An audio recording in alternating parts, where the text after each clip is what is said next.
Assalamualaikum warahmatullahi wabarakatuh. Kisah Ghosyah binti Jabr dan rizki ajaib dari langit.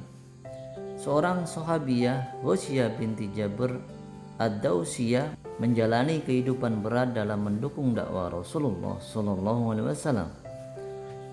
Wanita Makkah yang lebih dikenal dengan nama Ummu Suraik tersebut mendakwahkan dinullah di kalangan wanita Quraisy secara diam-diam.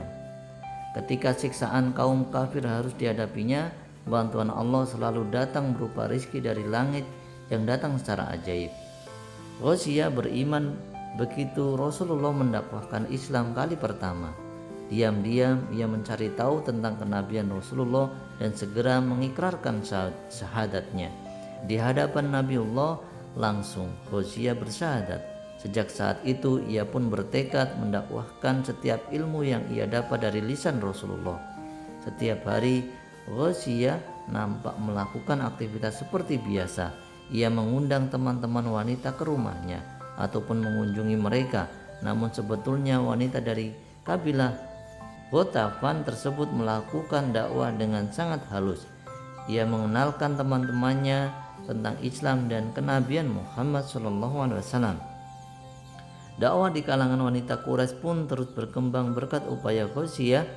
Ia melakukannya dengan diam-diam hingga para pemuda Quraisy tak menyadarinya. Ghosyah tahu betul jika dakwahnya terbongkar maka ia harus menghadapi siksaan yang mengerikan dari kaumnya. Nyawa dan hartanya bahkan terancam. Namun ia tetap melakukan dakwah dengan giat tanpa imbalan apapun kecuali pahala. Sekian bulan berlalu, sejumlah wanita Quraisy telah menyatakan keimanan. Sampai-sampai di kalangan wanita, dakwah Ghosyah tak lagi menjadi rahasia.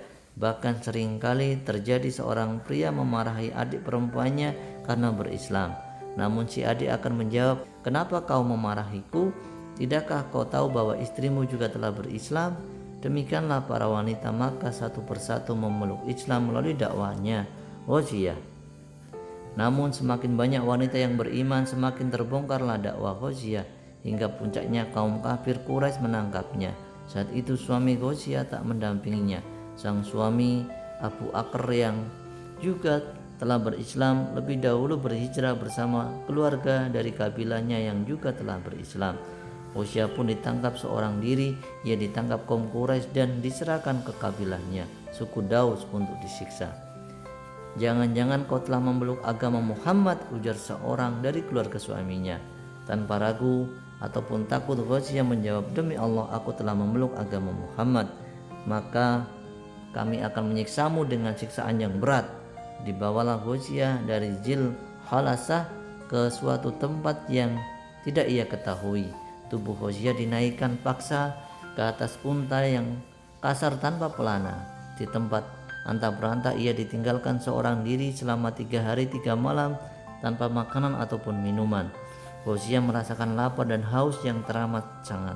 Siksaan yang diterimanya begitu berat lagi kejam.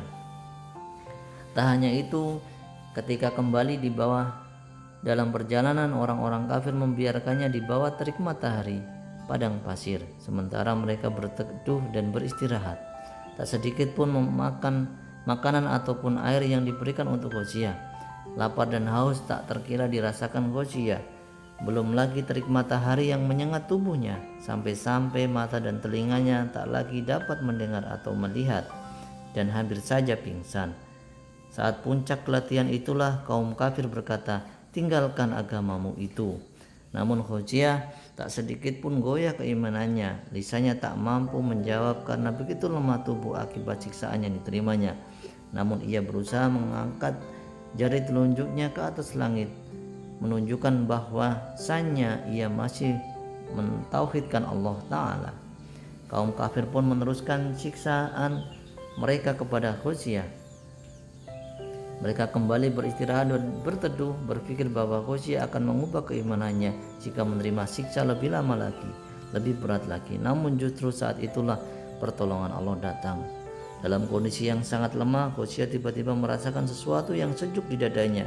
Ketika membuka mata, ia mendapati sebuah wadah berisi air ada di sana. Ia pun segera meminumnya, lalu wadah itu tiba-tiba terangkat dan melayang di langit. Ketika Hosea ingin meminumnya lagi, wadah itu turun kembali dan terhidang di hadapan Hosea. Ia pun meminumnya kembali. Demikian wadah itu naik dan turun hingga Hosea merasa kenyang, bahkan mengguyurkan air sejuk itu ke tubuh, kepala dan wajahnya. Hosea pun merasa kenyang dan sangat segar kembali. Ketika orang kafir bangun, mereka terkejut melihat kondisi Hosea. "Dari mana kau dapat air itu? Kau mencuri air kami," teriak mereka geram. Hosea pun mengisahkan apa yang ia alami. Orang-orang kafir pun terkejut seraya berkata, "Akan kami periksa simpanan air kami, akan kami buktikan kebenaran agamamu." Ketika menilik bekal air mereka, ternyata semuanya tak tersentuh sedikit pun. Mereka pun heran bukan main. "Dari mana kamu dapat air itu?" Diulangi pertanyaan yang jawabannya tak masuk akal mereka. "Sungguh itu adalah rizki dari Allah untukku," jawab Hosea. Mereka orang kafir pun lantas bersyahadat. Mereka melihat sendiri kebenaran agama yang diyakini Hosea. Mereka semua masuk Islam dan kelak turut berhijrah ke Madinah menjadi umat pertama Rasulullah. Masya Allah. Wassalamualaikum warahmatullahi wabarakatuh.